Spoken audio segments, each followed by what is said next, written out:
Steph, the ball's been moving all season for you guys, but only 12 turnovers tonight. What was the key to that?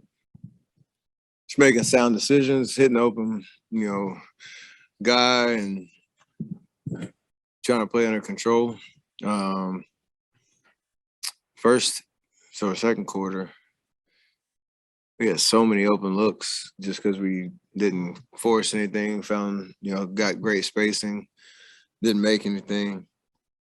We stuck to that program. Obviously, our defense helped in the second half, especially getting transition a little bit, and again, just making simple plays. So we've talked about it. We talked about it every year, and when we do it, good things happen. How would you describe what your sub pattern is right now? Still early in the season. Do you like what? I mean, it seems like you guys are really experimenting. We're winning. We're winning right now. So still early in the year. Looked like you were a little surprised when you came out I want to play 48 minutes. Yeah. I'm always surprised when I come out. like you're waiting for someone else to come out there, and you didn't want to come out. Yeah. We'll fine tune all of that as the season goes on, but we're winning, so it's good. Well, I mean, we know you like to close quarters. Would that always be your preference to close all four quarters? Yeah, I'm open to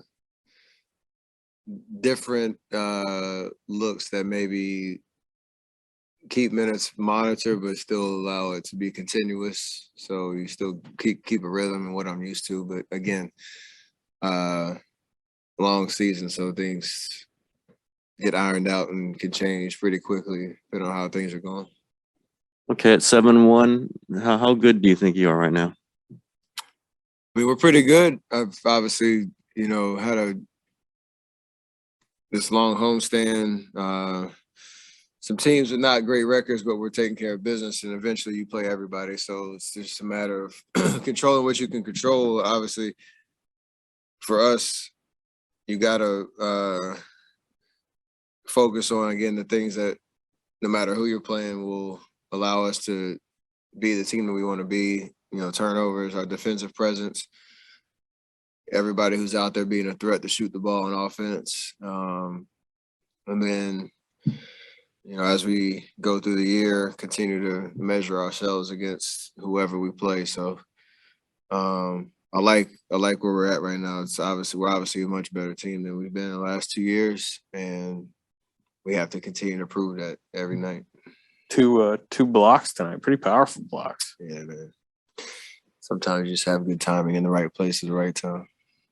But I actually looked at Mark and I told him I couldn't do that when he was a coach here. So he had a good laugh out of that when he was on the sidelines. But for me and JP, especially if we're in the backcourt together, until Clay gets back, and even when he is back, we have to do our part to just play position defense, be aggressive on the ball, and allow Wiggs, Loon, DG, and our bench to do what they do defensively. Steph, have you guys surprised yourself in how quickly it's all come together? No, because we got guys that just understand basketball and understand how to play, and there's always good intentions with what we're trying to do, even if it doesn't necessarily work out when we have high turnover games or a rough game like Memphis down the stretch. We're all trying to do the right things and understand the philosophy of how we are going to create shots, and then obviously defensively our principles that we need to rely on every night. So the record's great. It's 8 games in, a lot of season left, but the way that we're succeeding and the way that we're kind of opening up games and just putting good stretches of basketball together, I'm not surprised at all. When Andre was up there just a little while ago, he mentioned Wiseman a couple times, like as a starter. He's a starter who's going to be back in there. Having been around him last season and now around him, do you see a different Wiseman, or do you he's going to plug right back in? Do you have expectations for what he's going to be like when he's back? We have high expectations for who he is as a player and what he's going to do. Out there with his skill set and his presence, there was those bright spots last year where defensively he was a presence, a monster down there, blocking shots, rebounding, being a rim threat. And he just obviously, we all know the story. He just couldn't be out there, healthy for long stretches to really, find that rhythm and momentum. So we've seen it. I know he's chomping at the bit to get out there and just watching and understanding and learning and trying to see, when he gets out there, how he can continue to help us, win games and do it in a very efficient way. And it's just a matter of him getting those reps. And when he's back, I don't know what they're saying about when that'll be, but it's hopefully it will be in a good enough rhythm where we'll keep things simple and he can just have fun playing basketball because it's been so long, and then slowly start to make the minor adjustments I need to make to to get right, because it's been a long time. We've talked about maybe some similarities in your career to Buster Posey, and you've agreed with that. How did his retirement hit you? Did you watch any of his the press conference yesterday?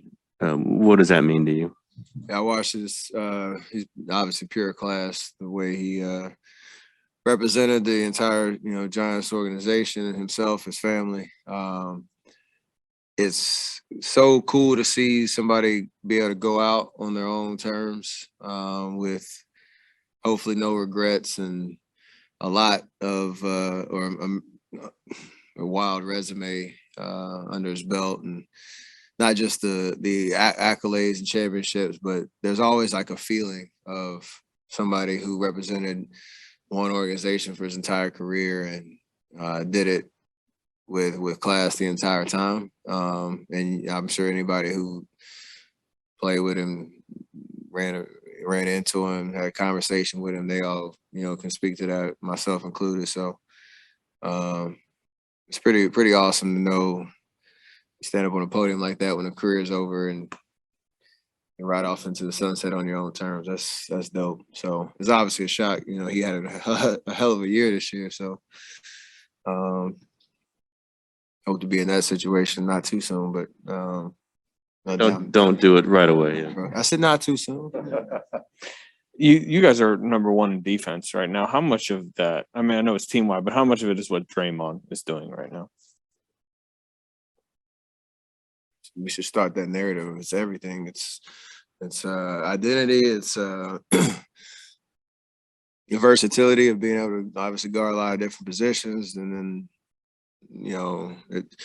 I guess it's not on the stat sheet, but it's showing up in terms of our efficiency every single night, making teams or giving teams difficulty just finding looks, and his just presence and his IQ always shows up. So he's got some dogs with him now.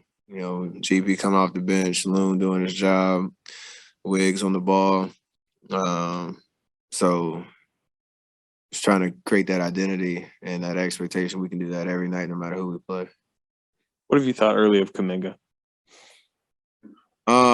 He's staying ready. Obviously, he hadn't had his real turn, and he has to control what he can control right now. Just continue to work on his skill set. Stay ready, because things can change really quickly in this league, and we all know that. We've all been through it. So, I know it's hard to stay patient. It's a high draft pick. Like, everybody wants to play, everybody wants to be out there right away, but his time will come, and just gotta stay locked in, because right now we're extremely deep, and you say when he comes out there, he's a freak athlete. He's got a pretty good awareness of the game and can make plays, so that'll pay off eventually.